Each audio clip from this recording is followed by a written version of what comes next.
Ini merupakan kewajiban daripada NU untuk mengingatkan kepada berbagai unsur, bagaimanapun kalau tidak ada darurat, mayat itu wajib untuk dimandikan. Dan kalau tidak dimandikan, tentunya ini fardhu kifayah, ya kita semuanya yang berdosa.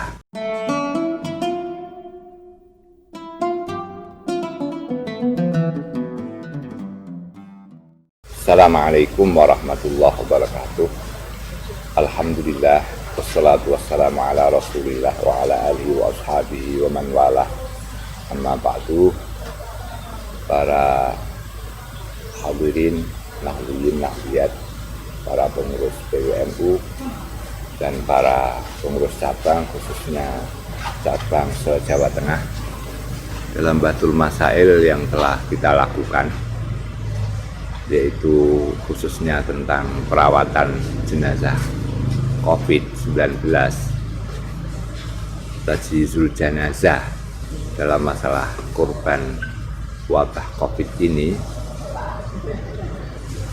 Nahdlatul Ulama Jawa Tengah telah memerintahkan kepada Ansor maupun kepada lembaga-lembaga yang berkaitan untuk mempelajari sepenuhnya tentang bagaimana tajhizul jenazah di rumah sakit yang ada. Beberapa fakta melaporkan kepada kami bahwa mereka ditayamumi dan dalam peti jenazah tersebut tidak dihadapkan ke kiblat, tapi dihadapkan ke atas. Yang kedua, dalam masalah ditayamumi, ada fakta bahwa tidak dibersihkan dari najis-najis. Ada yang demikian.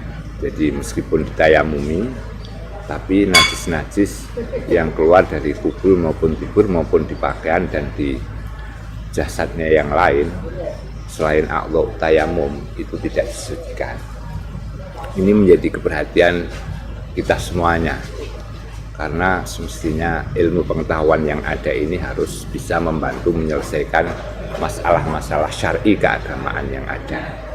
Jadi bagaimana ilmu kesehatan, ilmu kedokteran, virologi dan lain sebagainya itu membantu agama supaya bisa menyelesaikan dan bisa dilaksanakan. Misal di sini adalah tajhizul jenazah sebagaimana pedoman syar'i yang ada. Oleh karena itu, beberapa teman-teman di Ansor, terutama Ansor Kudus, Ansor Jeporo, dan Ansor Pati, itu membentuk relawan untuk memandikan jenazah COVID atau yang teridentifikasi sebagai COVID yang belum di swab. Alhamdulillah, mereka telah memandikan 400 jenazah. Di antaranya yang sudah divonis COVID itu ada 125. Dalam beberapa bulan ini, dengan protokol kesehatan tentunya, beliau-beliau para relawan ini sama sekali tidak terpapar COVID tersebut.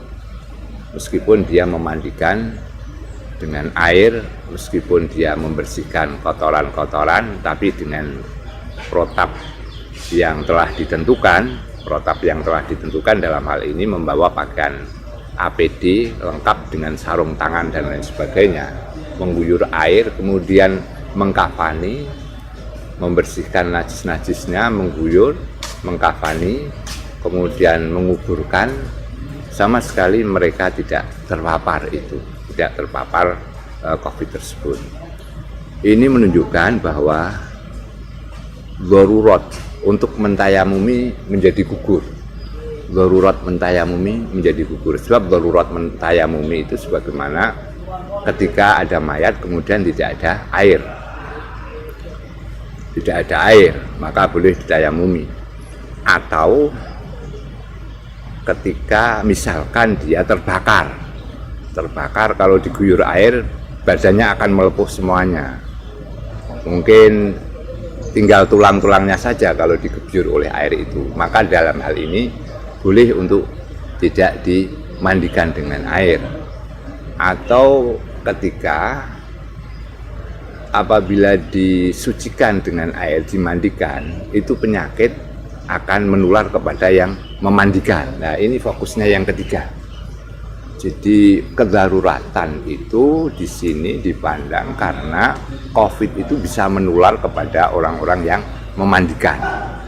Namun faktanya ketika teman-teman terutama yang ada di 3 kabupaten tersebut memandikan jenazah-jenazah COVID di beberapa rumah sakit, beliau-beliau 8 orang itu sampai saat sekarang ini, dari bulan Syawal sampai saat sekarang ini, satu pun tidak ada yang terpapar. Tapi diingat bahwa tetap menggunakan protokol COVID, menggunakan APD secara lengkap.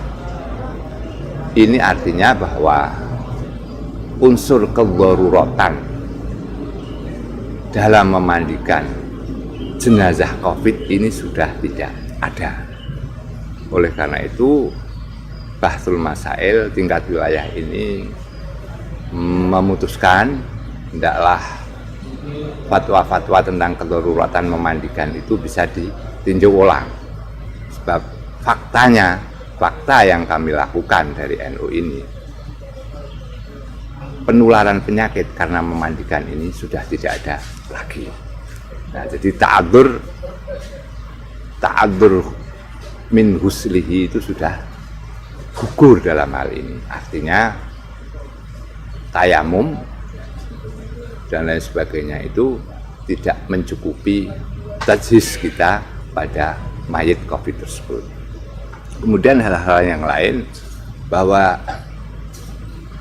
di dalam syariat itu ditentukan siapa yang lebih berhak untuk tajhizul mayit itu, sampai nyolati mayit itu. Tentunya ada. Apakah itu dokter, apakah itu rumah sakit, apakah itu orang lain, apakah itu keluarga.